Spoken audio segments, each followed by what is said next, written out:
Un exercice ici sur la chute libre. Nous avons un homme qui saute à l'élastique, donc il part sans vitesse initiale.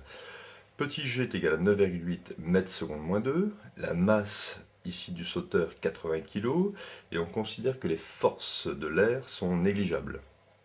Première question, il faut trouver les équations du mouvement et la nature de la trajectoire.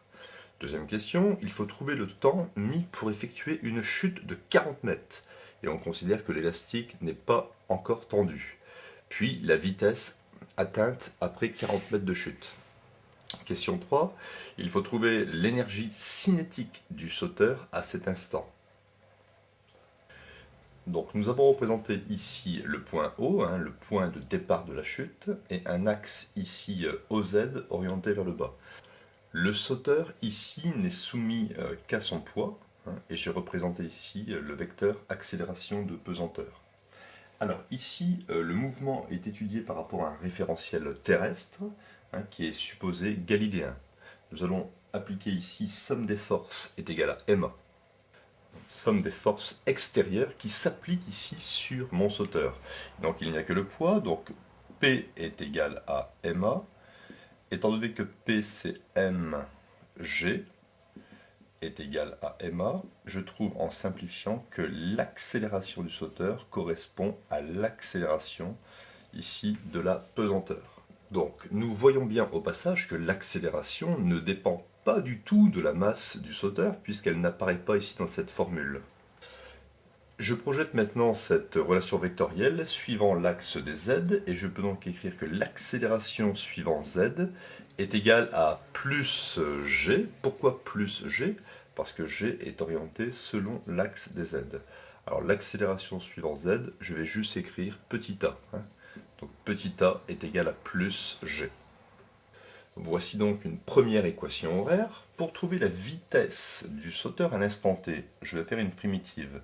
Vitesse est égale à at plus la vitesse d'origine. Alors la vitesse d'origine, le sauteur ici part sans vitesse initiale, donc V0 c'est 0, et j'ai donc ici l'expression de la vitesse en fonction du temps, petit a c'est g, donc vitesse est égale à g fois t. Deuxième équation horaire.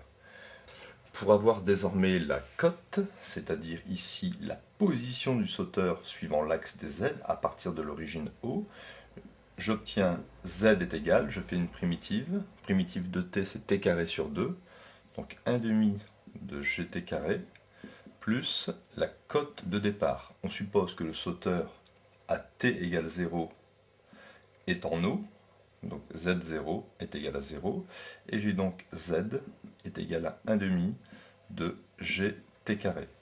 Donc voici écrites ici les trois équations horaires. Les principales ici qu'on utilisera sont ces deux-ci, la vitesse en fonction du temps, et ici la cote en fonction du temps. Alors ce qu'on peut dire de la trajectoire, c'est qu'elle est verticale descendante, et le mouvement, en raison de petit a égale plus g, est un mouvement uniformément accéléré. Donc, deuxième question, la durée de la chute libre. Alors, on sait que z est égal à 1 demi de gt carré.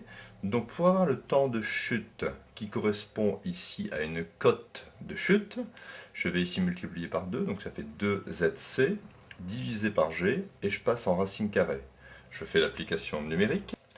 Racine carrée de 2, ici on a considéré une chute de 40 mètres, divisé par 9,8.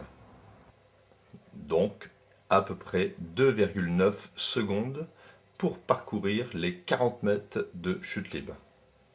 Puis maintenant je veux ici trouver la vitesse atteinte au bout de 40 mètres. Je vais utiliser cette équation horaire-ci, c'est g multiplié par le temps de chute simplement. G c'est 9,8 et le temps de chute c'est approximativement 2,9 secondes.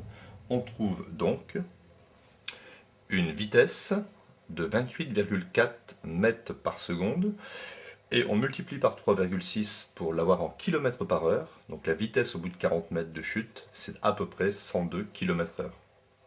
Et pour finir, nous allons chercher la valeur de l'énergie cinétique après 40 mètres de chute. L'énergie cinétique est égale à 1 demi de m vg carré. Vg c'est la vitesse du centre d'inertie ici du sauteur, hein, qui a un mouvement de translation rectiligne.